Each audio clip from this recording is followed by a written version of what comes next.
I'm Alan Holden, and this time the local Long Beach Diary visits the Long Beach East Village Arts District. That section of downtown roughly bordered by Ocean, 7th, Long Beach, and Los Alamitos Avenue. We're dropping in on a recently added tenant, the Dark Art Emporium, host to a variety of unique art pieces which would not normally be seen in an art gallery, including taxidermy, oddities, strange photography, skulls, skeletons, and yes, some great local art. The gallery is the dream of ex-corporate cameraman Jeremy Schott. Alan Holden. Alan, good to meet you. I'm not even sure how good of an interviewer I am. I'm going to be a really bad interviewee, so. Oh, good. But then we're in agreement, sir. I'm always on the other side of the camera, so. As a matter of fact, I think I read you didn't necessarily come from a background of dark arts. Oh, no. I was a collector. You were a roadie? Yeah, I was a cameraman. I was a documentarian. Well, who wrote you up as a roadie? I have no clue. I don't know. There's been so many articles that have been wrong. The first article wrote, I bought this whole building. Nice. I was like, why would I open an art gallery if I owned the building? You bought it all with your roadie money. Yeah, all my big roadie money. No, I was a documentary cameraman, freelance corporate videos. And, I've been thinking about doing something like this and getting off the road. And then I was shooting a laundry conference out in the middle of nowhere. And halfway through the discussion on phosphates, it hit you. Yeah, it was coin laundry. Like, I didn't know they'd have conventions for, like, laundromat. So I was sitting there with my $10,000 camera and a suit and tie. I was like, this sucks. This is soulless. So then I talked to my buddy Bill at Hyena Gallery in Burbank. It's like, I kind of want to do what you're doing. I'm the Bill from Burbank, Hyena Gallery in Burbank. As the story goes, he contacted you and said, dude, I want to do what you're doing. And you said something along the lines of, Do it. Like, we need more of this. More art that I can relate to in the world is always great. Because I think the darker stuff is underrepresented. And I mean, we all feel it. Like, it's some of the earliest art ever. Albert Dürer is one of my favorite artists from the 1400s, and he was commissioned by the church to do many of his pieces. And there's reports of people being physically ill in front of his pieces. They were so dark. And that was, for the church. So it's, well, it's the whole this is what could happen to you kind of stuff. Warning of the end times. And great. The his famous Four Horsemen is just like one of the most beautiful things I've ever seen. And so he tells me it's the first time you've seen this place? Yeah, I haven't been able to come out here. So what do you think of the place? Oh, I love it. Good. This is better than I imagined. I'm just so impressed. The collection of art is fantastic. The Jeremy Cross show is brilliant. Right. Yeah, I love what he's doing. So he kind of held my hand and like showed me the ropes, like, as far as like the insurance and contracts and stuff like that. Right, liability, blah, Yeah, blah, blah. Oh my God, it goes on. You talked about some of the challenges of opening this place, legal or otherwise. The only thing is the taxidermy gets a little gray depending on what it is, but it's completely legal to own human remains in the state of California.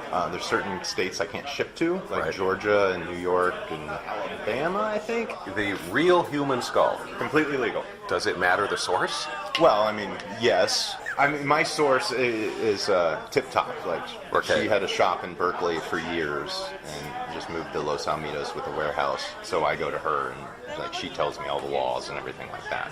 Most of everything is from closed down museums, retired doctors, medical schools that closed down. Sure. Or collectors that have sold them to us. They got a better skull. Yeah. Oh, monkey skull. That almost sounds like an expletive. I stubbed my toe. Oh, monkey skull. We got the Africa shipment recently, so he came in them. Oh, nice.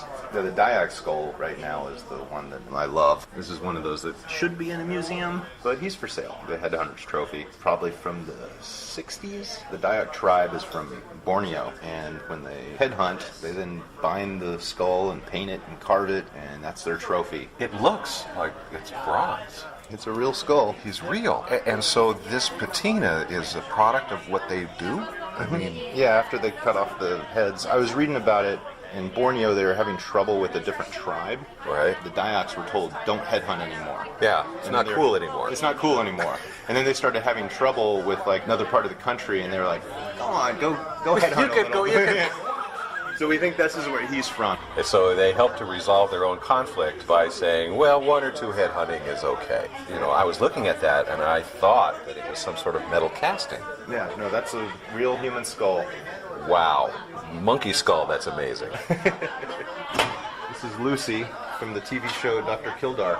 He was the prop. He's a real human skeleton who was in the TV show in the 60s. Richard Chamberlain, Dr. Kildare. Dr. Kildare. Ah, the elusive Dr. Kildare. Where have you been? Well, I had to get Never this. mind. The skeleton from the TV show, wherever they got it. Well, they say he's from India, if you remember Texas Chainsaw Massacre and stuff like that. Sure. From the 70s and 80s. They didn't use fake bones. They used real human bones in their movies because it was easier and cheaper to order them from China and India. Wow. The government stopped that because they found out people were grave robbing to sell them. That's what I was afraid. That's what I was afraid of in sourcing these kinds of things. It's not like you're going into back alleys and meeting some guy with a pickup truck or something. You have to legitimately source these in the proper way.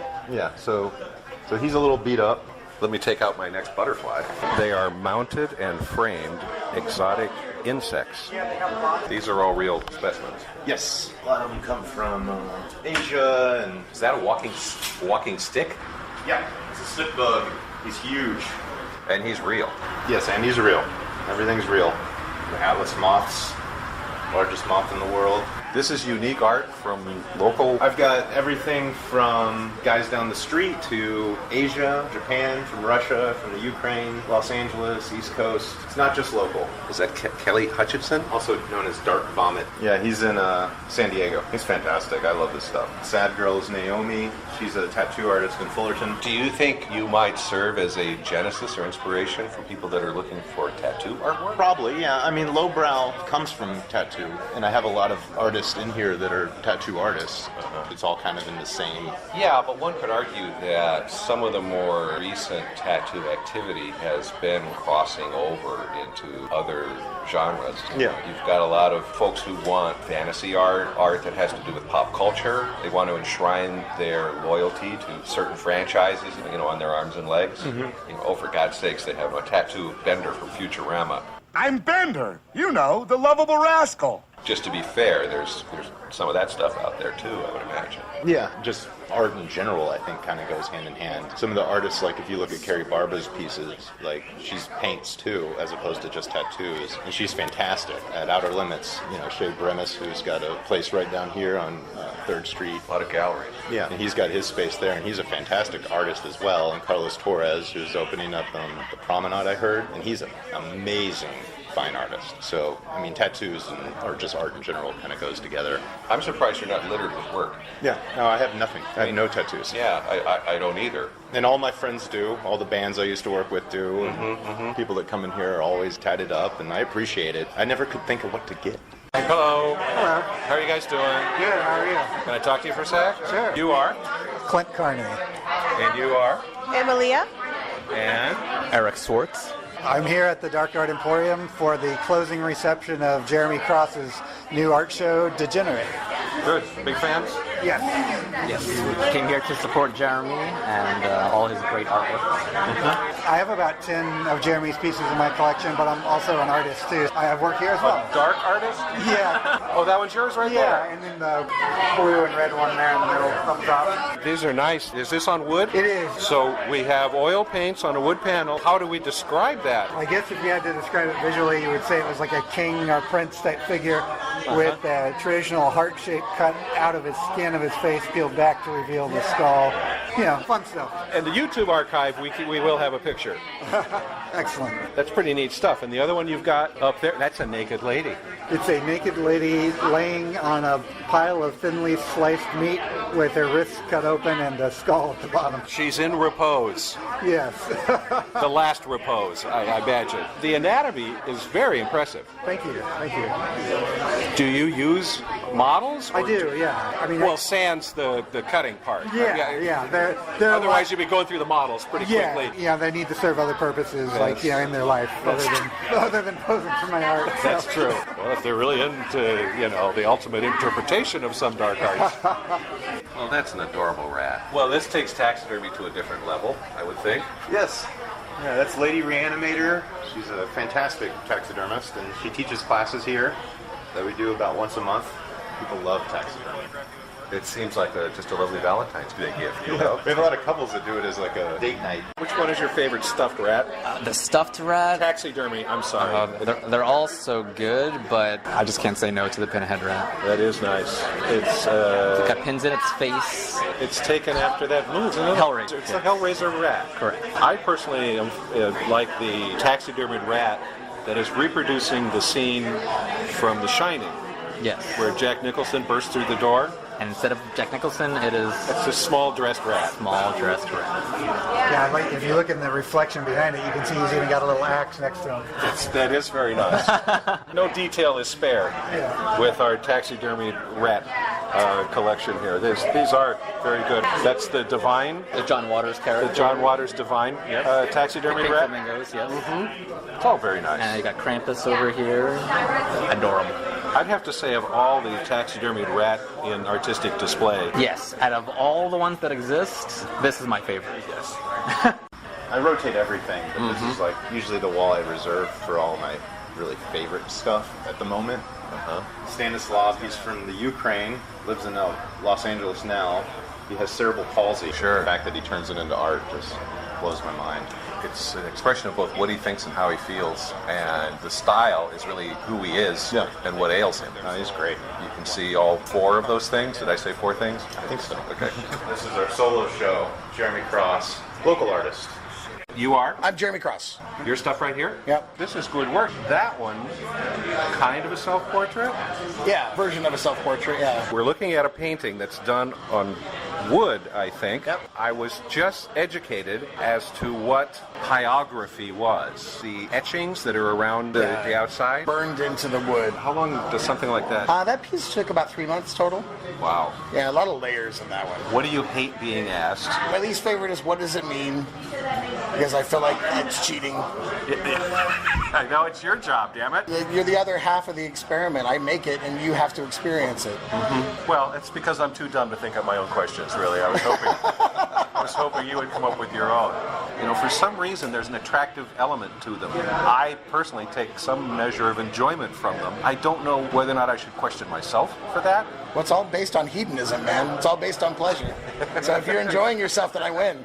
Thanks for your time. Yeah, it was a pleasure meeting you.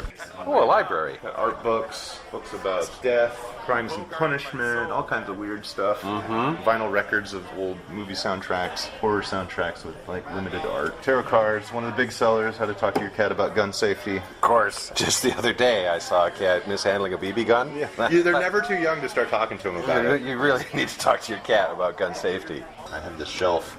I got stuff for $5.